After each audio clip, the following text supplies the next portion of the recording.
Hey everyone, and welcome. We are right at that tipping point in the semester. You know the one where student motivation can either totally tank or get a huge boost for that final push.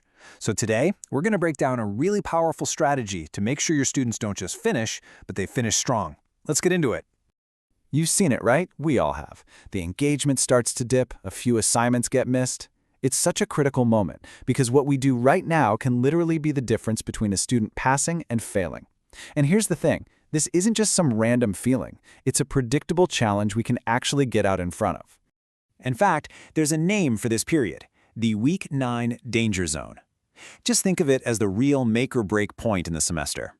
It often hits right after a long break, like spring break, and that's exactly when a student's momentum is the most fragile. It's our biggest and best opportunity to step in. And this often leads to something called the quiet fade out. I love that term because it's so accurate. It's not some big dramatic exit, right? It's more like a slow drift. That break shatters their routine, and if there isn't a clear path back into the coursework, students just kind of fade away. And in an online class where you can't physically see them, that silence can be absolutely deafening.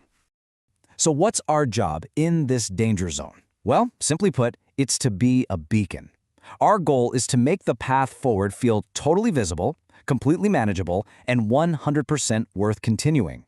We need to slice through that fog of overwhelm and basically light up the road to the finish line for them. So, okay, how do we become that beacon? Well, this is where something called a strategy of care comes in. And the big insight here is that the solution isn't just piling on more content. Nope, it's all about being more intentional with our communication and our support. And that strategy really rests on three core pillars. First up, re-engagement. We have to actively pull them back into the course. Second, clarity. This is huge. We have to remove any and all confusion about what's coming next. And third, encouragement. We got to remind them that they can absolutely do this, that success is still within reach. You put those three together, and you've basically built a safety net for your students. All right, so let's get practical. Let's turn that strategy into an actual communication playbook. Because theory is great and all, but we need steps we can take like tomorrow. This is all about what to say and just as important, when to say it. Check this out. It's a super simple two-part plan. So before the break, you post a where we are now kind of message. A state of the union for the class. It grounds them.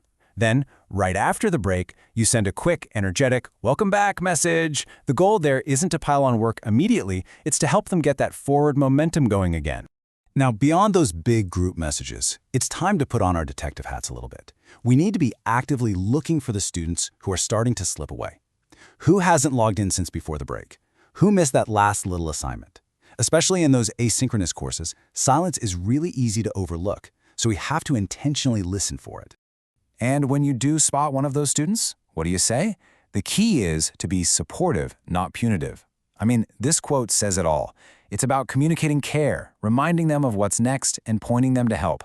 Just a simple email saying, hey, just checking in. Noticed you've been quiet? Here's what's coming up, and here are some resources if you need to catch up. That can be a total lifeline for a student. And this brings us to what might be the single most important principle of all. Make the path clear. Seriously, at this point in the semester, confusion is the #1 enemy of momentum.